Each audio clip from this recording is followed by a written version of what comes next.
Extra bases James Paxton's gem for the Mariners on Tuesday was only the second Major League no-hitter thrown by a Canadian. Not even the Hall of Famer Ferguson Jenkins threw one. May 12, 2018 image James Paxton, a Mariners pitcher from Ladnor, British Columbia, showed off his maple leaf tattoo after pitching a no-hitter against the Blue Jays on Tuesday in Toronto. Credit Fred Thornhill/The Canadian Press, via Associated Press. As he watched James Paxton twirl a no-hitter on Tuesday, Paul Quantrill was not conflicted at all.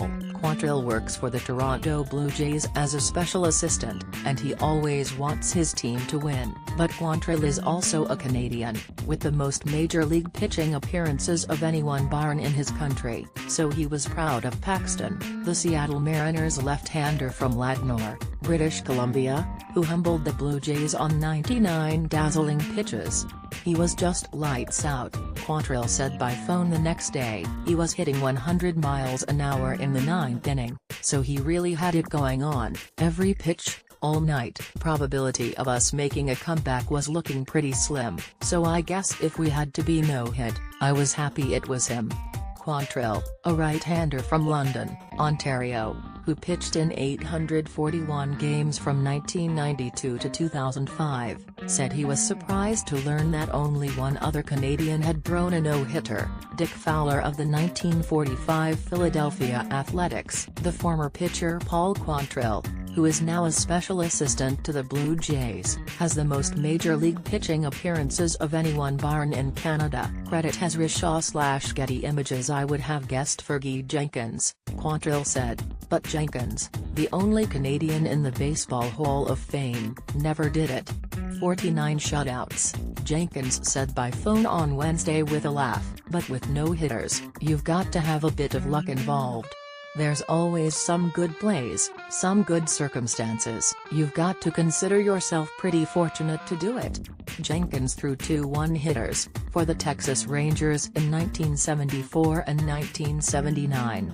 Quantrill was mostly a reliever, but he did throw a 2-hit shutout for Boston in 1993, when manager Butch Hobson gave him a spot start in place of an injured Roger Clemens.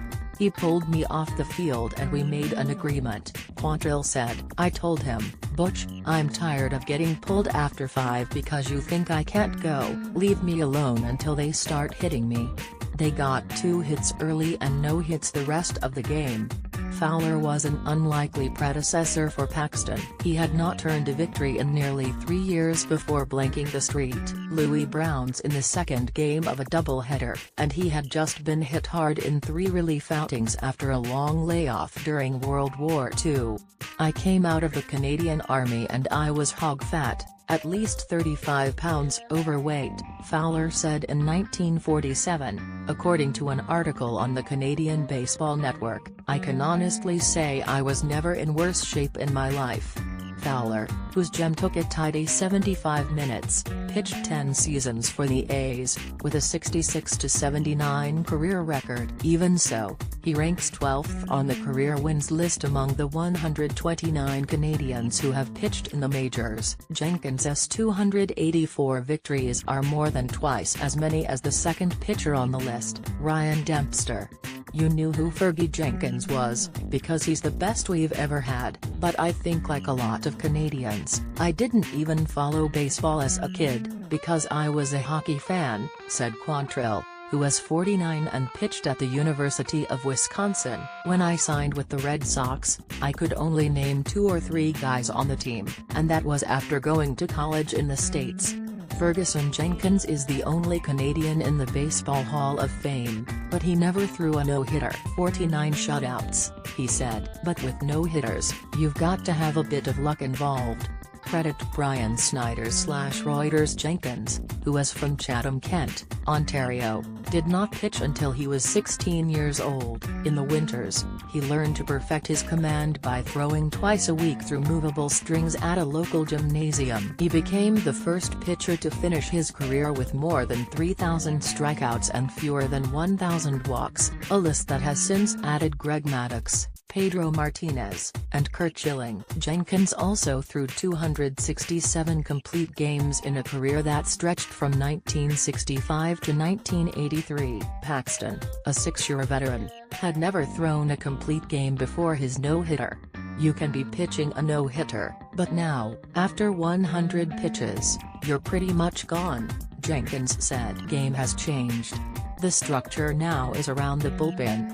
When I broke in, there were only 9 pitchers on a staff. Sometimes now, you see 9 guys are in the bullpen. The manager has more opportunity to gravitate to different people." Paxton's no-hitter was the 3rd in the majors this season but only the 2nd complete game, after Oakland's Sean Manaea against Boston on April 21. May 4, the Los Angeles Dodgers no-hit the San Diego Padres behind 6 innings from the rookie Walker Buehler, who threw 93 pitches, and an inning apiece from relievers Tony Cingrani, Yimi Garcia, and Adam Liberatore. That game took place in Monterrey, Mexico, which means that each no-hitter this season has been thrown in a different country. As for the chances of another Canadian repeating Paxton's feat, just 2 others have made starts in the majors this season, Nick Pivetta of the Philadelphia Phillies and Mike Soroka of the Atlanta Braves. Quantrill knows someone who might soon have a chance. His son, Gal, a Class A right-hander for the Padres who was drafted in the 1st round from Stanford in 2016. MLB.com and Baseball Prospectus ranked Cal Quantrill among the game's top 50 prospects before this season. "He threw a perfect game in high school," Paul Quantrill said, "but that was like a college pitcher facing 8-year-olds. I don't think he would even count it." Taking a chance on Matt Harvey. Matt Harvey made his first start as a Cincinnati Red against the Dodgers in Los Angeles on Friday. Credit Mark J. Terrell/Associated Press. Matt Harvey got a fresh start on his new baseball life with the Cincinnati Reds on Friday night, firing 4 shutout innings against the slumping Los Angeles Dodgers. He threw 32 strikes, matching his new uniform number, among his 55 pitches, and even hit 96 miles an hour on the Dodger Stadium scoreboard. "I haven't seen that in a while," Harvey said, according to C. Trent Rosecrans of The Athletic. "It's good to know it's still in there." For Cincinnati, whose 5.14 starters ERA ranked 26th in the majors through Friday, there was no downside in taking a chance on Harvey, who had run out of chances with the Mets. They traded catcher Devine Mesoraco, a former All-Star who lost his spot to Tucker Barnhart, and they are buried in the basement of the National League Central. The Reds believe Harvey has the weapons to at least have a chance to compete, a fastball usually around 92 miles an hour, with a decent changeup. If Harvey pitches poorly, the Reds cannot fall any further, and if he pitches well, the Reds could trade him to a contender this summer and continue their long rebuilding process. In other words, this may be only the first of several stops for Harvey, who had been a career Met. He is eligible for free agency after the season. A scary pitcher. The Rockies' Adam Ottavino retrained and invested in himself in the offseason, and he has become one of the most improved pitchers in the major leagues. Credit Justin Kayali/Getty Images. Adam Ottavino's off-season started last October 4, in the video room of the visitors' clubhouse at Chase Field in Arizona. That is where Ottavino watched the National League wildcard game between his team, the Colorado Rockies, and the Arizona Diamondbacks. The Rockies lost, 11-8, using 7 relievers who gave up 7 runs. Ottavino was not in the bullpen because he had not pitched well enough to deserve a spot on the roster. He had averaged 6.6 walks per 9 innings in the regular season, and he watched helplessly as Pat Neshek, a soft thrower with savvy, allowed a 2-run triple to an Arizona pitcher, Archie Bradley. "Pat's a great pitcher, but I'm, like, a scary pitcher, and I feel like in that matchup I could have been good," Ottavino said last week. "He was certainly better than me to pitch against hitters, but I felt like, versus a pitcher, I could frighten him." Hitters never like facing Ottavino, who averaged more than 10 strikeouts per 9 innings last season while allowing a .244 average. That told Ottavino his stuff was still plenty good enough to win, as long as he could use it for strikes.